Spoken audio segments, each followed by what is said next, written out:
Hello my dear students. तो आज के इस वीडियो में हम बात करने वाले हैं भोजन या कहाँ से आता है। ये है क्लास 6 के साइंस का चैप्टर 1 जिसका नाम है भोजन या कहाँ से आता है। तो चलिए शुरू करते हैं। आज आपने अपने घर में क्या खाया था, पता लगाइए कि आपके दोस्त ने क्या खाया था, मतलब कि आज आप क्या खाए थे। ठीक है, जनरली से बात है कि आज क्या खाया वो तो याद रहेगा ही, लेकिन आप अब ये पता करना है कि आपके दोस्त ने क्या खाया था। क्या ठीक है, क्या आपने कल और आज एक ही प्रकार का आहार लिया था? क्या यह सत्य है कि अलग अलग समय में हम भिन्न भिन्न प्रकार का आहार लेते लेते हैं? हाँ, बिल्कुल यह सत्य है। हम अलग अलग टाइम पे अलग अलग ही चीज़ खाते हैं। ज़रूरी तो नहीं कि हम सुबह के टाइम पे चावल खा लें और दोपहर के टाइम पे हम चाय पी लें, ऐसा नहीं होता है। हम अलग अलग टाइम पे अलग अलग चीज़ ही खाते हैं। विभिन्न खाद्य पदार्थ। अब हमें एक क्रियाकलाप करना है। ठीक है, विद्यालय में अपने दोस्तों से उन खाद्य पदार्थों की जानकारी प्राप्त कीजिए जो वे पूरे दिन में खाते हैं। यदि वे विभिन्न राज्यों के रहने वाले हों तो उनसे भी यह जानकारी प्राप्त करने का प्रयास कीजिए। अपनी नोटबुक में सारणी 1.1 यहाँ पे आपको सो रहा है 1.1, यही है हमारा, यह है हमारा 1.1। इसमें हम लोगों को लिखना है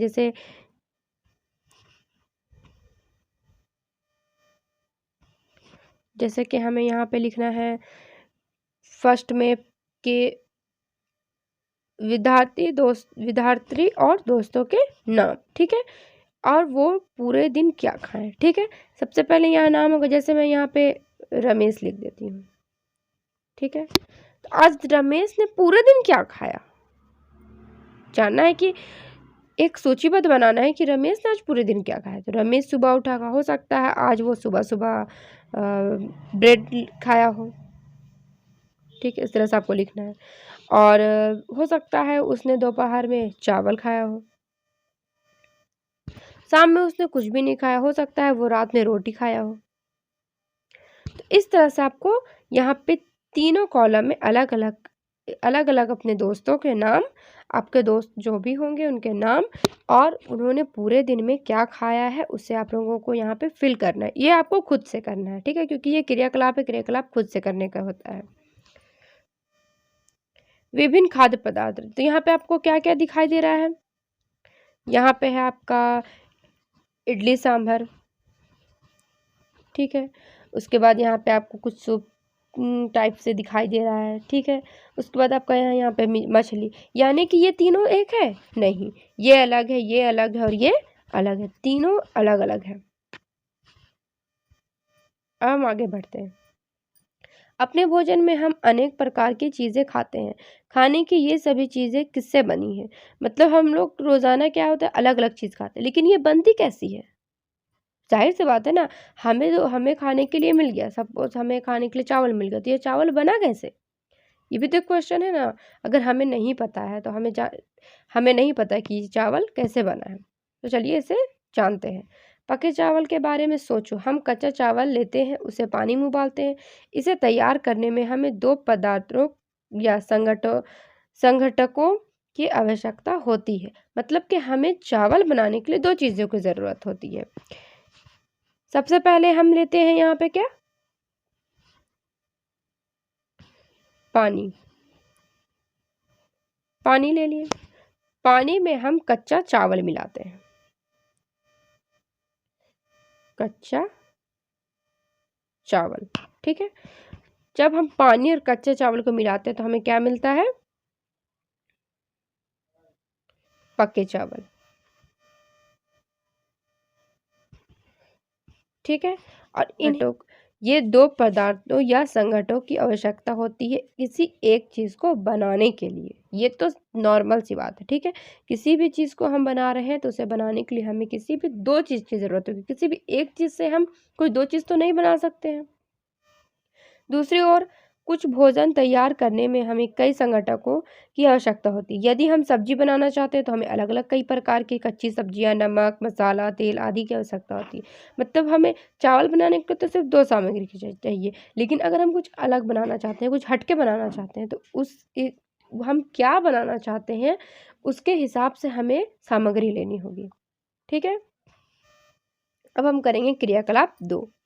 सारणी 1.1 में सूचीबद्ध कुछ खाद्य पदार्थों को छांटिए और अपने दोस्तों तथा घर पर चर्चा करके जानकारी प्राप्त कीजिए कि इनको बनाने के लिए कौन कौन सी सामग्री चाहिए। मतलब कि क्या करना है, अपने दोस्तों से बात करना है, ठीक है, और उन खाद्य पदार्थों को क्या करना है, छांटना है और लोग से जानकारी प्राप्त करना है कि कौन कौन इसको बनाने के लिए कौन कौन सी हमें सामग्री चाहिए।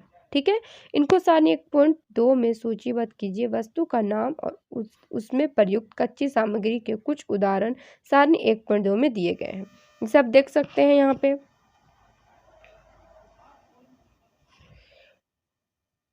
रोटी या चपाती, इसे बनाने के लिए हमें क्या चाहिए, आटा और जल। दाल है तो दाल बनाने के लिए हमें क्या चाहिए, कच्ची दाल, जल, नमक, तेल या घी और मसाले। इसी तरह से आप लोगों को क्या करना है कि अपने दोस्तों से पूछना है और अलग अलग खाद्य पदार्थ उन्हें देने हैं। जैसे कि यहाँ पे रोटी और दाल, ये कॉमन सी चीज़ हो गया। किसी सब्जी को आप ले लीजिए, सब्जी का नाम यहाँ पे दे सकते हैं और आप उनसे पूछ सकते हैं कि इसे बनाने के लिए हमें किन किन चीज़ों की आवश्यकता होगी। हमने क्या देखा, कक्षा में चर्चा कीजिए कि क्या हम विभिन्न व्यंजकों में कुछ संघटक समान रूप से प्रयोग करते हैं। अच्छा, ये संघटक कहाँ से आते हैं, मतलब कि हम क्या होता है कि किसी किसी चीज़ में हम अलग अलग सामान इस्तेमाल कर रहे हैं। ठीक है, जैसे दाल बनाने के लिए हम कुछ अलग इस्तेमाल किए, रोटी बनाने के लिए अलग, सब्जी बनाने के लिए अलग। तो ये जो संघटक होते हैं ये कहाँ से आते हैं। ठीक है, तो खाद्य सामग्री एवं उनके स्रोत, सारणी 1.2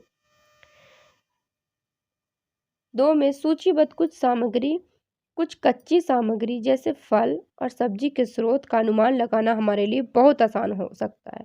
यह कहाँ से आते हैं, नॉर्मल सी बात है कि सब्जी और फल जो है वो हमें पेड़ पौधों से प्राप्त होते हैं और सब्जी भी हमें पेड़ पौधों से प्राप्त होती है। ये तो बहुत आसान सी बात है ना। निश्चित रूप से पौधों से। गेहूं और चावल का क्या स्रोत है, आपने धान और गेहूं के खेतों में उनके पौधों की अनेक पंक्तियां देखी होगी। इनमें ऐसे अनाज होते हैं, मतलब कि अब गेहूं और चावल कहाँ से आते हैं, ये भी पौधों से आते हैं, जो आपने नॉर्मली खेत में देखे होंगे। जैसे कि देहात में जहाँ भी खेती होती है।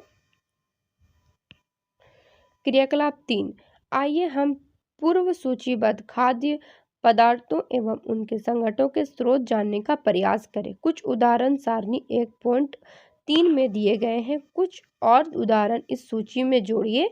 इसके रिक्त स्थानों की पूर्ति कीजिए। क्रियाकलाप 3 से हम क्या निष्कर्ष निकालते हैं, पौधे विभिन्न खाद्य संगठनों जैसे अन्न, सब्जी तथा फल इत्यादि के स्रोत है। जंतुओं से हमें दूध, मांस, अंडे तथा अन्य जंतु उत्पाद प्राप्त होते हैं। गाय, बकरी तथा भैंस दूध देने वाले कुछ सामान्य पशु है। दूध एवं विभिन्न दुग्ध उत्पाद जैसे कि मक्खन, क्रीम, घी, पनीर और दही का उपयोग संसार के प्रत्येक क्षेत्र में किया जाता है। क्या आप कुछ अन्य जंतुओं के नाम बता सकते हैं जो हमें दूध देते हैं, मतलब इसके अलावा? जैसे कि यहाँ पे दिया हुआ है कि गाय, बकरी, भैंस, इनसे हमें दूध मिलते हैं। और भी कुछ ऐसे आप जानवर का नाम जानते हैं जिनसे हमें दूध मिलते हैं? अब यहाँ पे बोला गया सारणी 1.2 की बात यहाँ पे की जा रही थी। ठीक है, सारणी 1.2 में तो इडली के लिए हमें कच्ची सामग्री क्या चाहिए, चावल, उड़द की दाल, नमक, जल। और इसके क्या स्रोत है, पौधा से मतलब चावल प्राप्त होता है। चिकन करी बनाने के लिए चिकन जो कि हमें जंतु से प्राप्त होता है। चिकन हमें मुर्गी से मिलता है। मसाला, तेल घी हमें पौधे एवं जंतु से प्राप्त होते हैं। जल, खीर, मतलब कि यहाँ पे आपको क्या करना है कि जैसे कि आप एक सामग्री बना लिए। ठीक है, अब यहाँ पे मैंने मान के चलिए कि मैं यहाँ पे दाल लिख देती हूँ। ठीक है, अब यहाँ पे कच्चे दाल, ठीक है, उसके बाद फिर नीचे में हमें क्या चाहिए, तेल चाहिए, नमक। इस तरह से हम इसके बारे में लिख दें। तो कच्ची दाल हमें कहाँ से प्राप्त हुई, पौधों से। तो वो कहाँ से प्राप्त हो रहे उसके बारे में हमें यहाँ पे बगल में लिखना है। अब बढ़ते हैं आगे। 1.3 भोजन के रूप में पौधों के भाग और जंतु उत्पाद। पौधे हमारे भोजन का एक मुख्य स्रोत है। पौधे जो है हमारे भोजन का एक मुख्य स्रोत है। पौधों से हमें बहुत सारी चीज़ें प्राप्त होती है, मतलब कि परसेंटेज हमें पौधों से ही प्राप्त होती है। हम पौधों के कौन से भाग का उपयोग खाद्य पदार्थ के रूप में करते हैं? हम पत्तियों वाली अनेक सब्जियां खाते हैं। पौधों का अब हम जानेंगे कि पौधों का हम कौन कौन सा रूप अब खाने में इस्तेमाल करते हैं। सबसे पहले हम पत्ती का उपयोग करते हैं, ठीक है। पौधों की हम पत्तियां भी खाते हैं। कुछ पौधों के फलों को भोजन के रूप में खाते हैं। कुछ पौधे हैं जिनमें जो फल उगते हैं उन्हें भी हम खाते हैं। कभी हम जड़, कभी तना, तो कभी पुष्प भी भोजन के रूप में खाते हैं। हम फूल भी खाते हैं, जड़ भी खाते हैं, तना भी खाते हैं। मतलब पौधों के स्रोत में हम सब्जी भी खाते हैं, पत्ती भी खाते हैं, जड़, तना, पुष्प, ये सारी चीजें हम कहाँ से खाते हैं? पौधों से। चित्र 1.4, यहाँ पे आपको बगल में एक चित्र दिखाई दे रहा है, चित्र 1.4। कभी आपने सीताफल या फिर काशी फल के फूलों को चावल की पिट्ठी में डुबोकर व तल कर पकौड़ी बनाकर खाया? इसका प्रयत्न कीजिए। मतलब कि काशी फल या फिर जो सीताफल होता है उससे आपने पकौड़ी बनाकर खाया? अगर आपने खाया तो आप मुझे कमेंट सेक्शन में ज़रूर कमेंट करिएगा। कुछ पौधों के 2 या 2 से अधिक भाग खाने योग्य होते हैं। उदाहरण के लिए सरसों के बीज से हमें तेल प्राप्त होता है एवं इनकी पत्तियों का उपयोग साग बनाने के लिए किया जाता है। मतलब कुछ चीज़ें ऐसे होती है कि जिनसे हम एक ही पौधा, लेकिन हम 2 या 2 से अधिक भाग खाने का योग्य उसका होता है। जैसे कि सरसों का बीज जो होता है उसे हम सरसों के तेल के रूप में इस्तेमाल करते हैं, और जो उसके पत्तियों का उपयोग, जो पत्ती होते हैं उनका उपयोग हम साग के रूप में करते हैं। क्या आप केले के पौधे के विभिन्न भागों के बारे में सोच सकते हैं जिन्हें हम भोजन के रूप में लेते हैं? क्या आप किसी अन्य पौधे के बारे में सोच सकते हैं जिसके 2 या 2 अधिक भाग खाए जाते हैं? अगर सोच सकते हैं तो इसे आप मुझे कमेंट सेक्शन में ज़रूर बताना। अब सारणी 1.3 में सूचीबद्ध सभी खाद्य पदार्थों में से उन संघटकों को छांटिए जिनका मुख्य स्रोत पौधे हैं। ये पौधों के किन भागों से प्राप्त होते हैं? इन खाद्य पदार्थों और पौधों के भागों को सारणी 1.4 के अनुसार सूचीबद्ध कीजिए। जैसे बैंगन का भरता, ठीक है, पौध ये संगठन है और उनके स्रोत है, ठीक है। पौधों का भाग जो हमें संगठक देता है, ठीक है। बैगन, तो बैगन फल है, फल। मिर्च मसाले के रूप में कोई अन्य। तेल, मूंगफली, सरसों, सोयाबीन या किसी अन्य पौधे से हम क्या करते हैं? उसे बीज का इस्तेमाल करते हैं। अब आप यहाँ पे एक चित्र देख रहे हैं, ये क्या है? ऊपर का पुष्प कहलाता है, फल है, तना है, पत्ती है, इन्हें कलिका कहते हैं। इसे आप जरूर से याद कर लीजिएगा कि पदार्थ के खाने योग्य कौन कौन से भाग होते हैं, ठीक है। यहाँ पे आपको एक डायग्राम के रूप में अच्छे से समझाया जा रहा है। अब हम आगे बढ़ते हैं। क्रियाकलाप 5, मूंग अथवा चने के कुछ सूखे बीज लीजिए। मूंग या फिर चना का कुछ सूखा बीज लेना है। आप इनमें से कुछ बीजों को जल से भरे एक पात्र में डाल दें। मतलब कि किसी भी एक बॉल में क्या करना है? चना को लेना है और उसमें डाल देना है। अगले दिन जल को पूरी तरह निकाल दें और बीजों को गिलास में रहने दें। अब क्या करना है? दूसरे दिन जो पानी है उस गिलास से पूरा निकाल देना है, और जो बीज है, जो हमने चने का बीज लिया उसे उसी में छोड़ देना है। उन्हें गीले कपड़े से लपेट कर एक ओर रख दीजिए। अब जो चना है उसे क्या करना है? एक कपड़े में लपेट करके साइड में रख देना है। क्या आप बीजों में कुछ परिवर्तन देखते हैं? क्या एक छोटी सी सफेद संरचना बीज से बाहर निकल आती है? यदि हाँ तो बीज अंकुरित हो गए। मतलब आप यहाँ पे जैसे चित्र में देख रहे हैं, यहाँ पे आप चित्र में देख रहे हैं, पहले बीज इस तरह से थे, इसमें कोई भी सफेद पदार्थ आपको नजर आ रहा है? कुछ भी नहीं। लेकिन जब हम इसे एक दिन पानी में रखें, ठीक है, दूसरे दिन क्या किया? हम इसका पानी बिल्कुल, मतलब इससे पानी हटा करके इसे एक कपड़े में हम रख दिए। कपड़े में रखने के बाद हमें इस तरह से इसमें दिखाई देने लगता है। अगर जिस भी चीज़ में कोई भी ऐसा बीज है जिसे हम पहले दिन पानी में रखे, दूसरे दिन कपड़े में रखे, उसके बाद इस तरह का सफ़ेद सफ़ेद हमें दिखाई देने लगता है, इसका मतलब वो अंकुरित हो गए हैं। जिससे जैसा कि 1.5 व 1.6, यदि नहीं तो बीजों को पानी में धोएं, पानी निकाल दें और गीले कपड़े से ढककर अगले दिन के लिए उन्हें छोड़ दें। क्या उस दिन आपको बीजों से बाहर निकलता हुआ एक छोटा सा अंकुर दिखाई देता है? बिल्कुल दिखाई देता है। अंकुरों को सावधानी से धोकर आप इन्हें खा सकते हैं। ये उबाले भी जा सकते हैं। इनमें कुछ मसाले मिलाने पर खाने के लिए एक स्वादिष्ट अल्पाहार तैयार हो जाता है। अब जैसे जिन्होंने भी ट्रेन में सफ़र किया होगा, तो ट्रेन में हमें जो चने मिलते हैं वो अंकुरित होते हैं और ये खाने योग्य भी होते हैं। क्या आप जानते हैं कि शहद कहाँ से आता है या कैसे उत्पादित होता है? क्या आपने एक मधुमक्खी का छत्ता देखा जहाँ बहुत सी मधुमक्खियाँ भिनभिनाया करती? मतलब कि हमने शहद तो देखा है, लेकिन हम जानते हैं कि शहद कहाँ से आता है। एक मधुमक्खी का छत्ता है जहाँ क्या होता है, मधुमक्खियाँ भिनभिनाती है। मधुमक्खियाँ फूलों से मकरंद मतलब कि मीठे रस एकत्रित करती है और इसे अपने छत्ते में भंडारित करती है। मतलब छत्ते में क्या करती है, ले जा करके जमा करती है। फूल और उनका मकरंद वर्ष के केवल कुछ समय में ही उपलब्ध होते हैं, अतः मधुमक्खियाँ इस मकरंद का भंडारण कर लेती हैं ताकि पूरे वर्ष इसका उपयोग किया जा सके। हम ऐसे छत्तों में मधुमक्खियों द्वारा भंडारित भोजन का शहद के रूप में उपयोग करते हैं। ये लोग क्या करती है, पूरे साल जो है इसे मतलब फूल से मीठे मीठे रस लेती है और पूरे साल जमा करती है ताकि इसका जो उपयोग है, ताकि इसे मतलब इसका उपयोग जो है पूरा वर्ष किया जा सके। जंतु क्या खाते हैं? क्या आपके घर में कोई ऐसा पालतू पशु है जिसकी आप देखभाल करते हो? कुत्ता, बिल्ली, भैंस या बकरी? फिर आपको इनकी जानकारी भी अवश्य होगी कि आपका पालतू जानवर क्या खाता है। क्या आपके घर में कोई पालतू जानवर है, उनका आप देखभाल करते हैं? जैसे कोई भी है, आप तो ये जानते ही होंगे कि वो क्या खाता है। तो अन्य जंतु क्या खाते हैं? हमें मतलब कि बहुत सारे लोग क्या है कि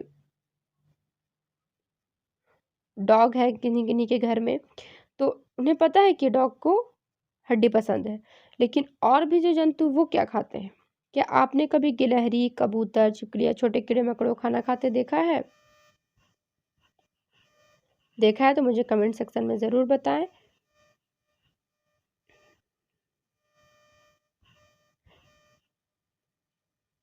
क्रियाकलाप 6। गिलहरी क्या खाती है? गिलहरी अखरोट खाती है। सारणी 1.5 में अनेक जंतुओं के नाम लिखे हैं। उनमें से कुछ जंतुओं द्वारा खाए जाने वाले भोजन भी लिखे हैं। सारणी में रिक्त स्थानों की पूर्ति कीजिए। भैंस क्या खाती है? घास, खली, भूसा, अनाज, पत्ती। बिल्ली छोटे जंतु और पक्षी या दूध। अब आप लोगों को यहाँ पे लिखना है कि चूहा क्या खाता है, शेर क्या खाता है, बाघ क्या खाता है। ये आप लोगों का काम है, ठीक है। फिर से सारणी 1.5 को ध्यान से देखिए और इसके जंतुओं को 3 वर्गों में विभाजित कीजिए। पहले वर्ग में केवल उन जंतुओं का नाम लिखिए जो केवल पौधे और पादप उत्पाद खाते हैं, इन्हें शाकाहारी जंतु कहते हैं। मतलब पादप उत्पाद मतलब कि जो सिर्फ साग सब्जी खाते हैं। यहाँ कुछ ऐसे उन्हें क्या कहते हैं, शाकाहारी। यहाँ कुछ जंतु ऐसे हैं जो दूसरे प्राणियों को खाते हैं, इन्हें दूसरे वर्ग में रखते हैं। इन प्राणियों को मांसाहारी कहते हैं। मतलब कि जो क्या करते हैं, शिकार करते हैं और मांस खाते हैं, उन्हें मांसाहारी कहते हैं। क्या आप कुछ ऐसे जंतुओं को जानते हैं जिनका भोजन पौधों और जंतु दोनों ही होते हैं? इन्हें तीसरे वर्ग में रखें, इन्हें सर्वाहारी जंतु कहते हैं। अब आप इन्हें सारणी के अनुसार 3 अलग अलग भागों में बांट सकते हैं। मतलब कि हमें सर्वाहारी उसे कहते हैं साग सब्जी भी खाते हैं और मांस भी खाते हैं। जो जैसे कि गाय शाकाहारी, बिल्कुल शाकाहारी है, वो बस घास खाती है। मांसाहारी है शेर, आपको पता है शेर मांस खाता है। सर्वाहारी है कौवा, वो मांस भी खाता है और हरे सब्जी भी खाता है। हम जानते हैं कि हम में से बहुत से लोग ऐसे हैं जिन्हें पर्याप्त भोजन नहीं मिलता। हमें ऐसे उपाय खोजने की आवश्यकता है जिनके द्वारा देश में अधिक खाद्य उत्पादन किया जा सके। यदि यही पर्याप्त नहीं होगा, बल्कि हमें ऐसे भी उपाय खोजने चाहिए जिनसे यह सुनिश्चित हो कि यह भोजन हम में से प्रत्येक को आसानी से उपलब्ध हो सके। मतलब हमें कुछ ऐसा करना है, हमें तो भोजन प्राप्त हो रही है, लेकिन बहुत सारे ऐसे लोग हैं जिन्हें भोजन प्राप्त नहीं होती, तो हमें कुछ ऐसा करना है कि उन्हें भी भोजन प्राप्त हो। पे जो एक पॉइंट है कि यहाँ जो 3 भागों में बांटने के लिए कह रहा है, इसे आप ऐसे भी कर सकते हैं कि यहाँ पे जंतु का नाम, पदार्थ जो भी वो खाता है, और फिर वो सर्वाहारी है, मांसाहारी है, या फिर शाकाहारी, मांसाहारी, या फिर सर्वाहारी है। तो जैसे कि मैं यहाँ पे गाय लिख लेती हूँ। तो गाय क्या खाती है? गाय जनरली सी बात है कि वो घास खाती है, तो इसका मतलब वो शाकाहारी है। इस तरह से आप लिख सकते हैं। अब इसी तरह से आप शेर के बारे में लिख सकते हैं। शेर शेर क्या खाता है? तो मांस। इससे पता चल रहा है कि वो मांसाहारी है। ठीक है, इस तरह से आप बना सकते हैं। जैसे कौवे के बारे में आप लिख सकते हैं, तो कौवा मांस भी खाता है और हरी सब्जी वगैरह भी खाता है, जिसे हम सर्वाहारी में लिख सकते हैं। आज का हमारा चैप्टर ख़त्म होता है। आप लोगों को क्वेश्चन आंसर में कोई किसी भी तरह की कोई भी प्रॉब्लम हो, आप मुझसे पूछ सकते हैं, और आपको क्वेश्चन आंसर मैं कुछ दिनों में अवेलेबल कर दूंगी। आज के लिए बस इतना ही। Thank you.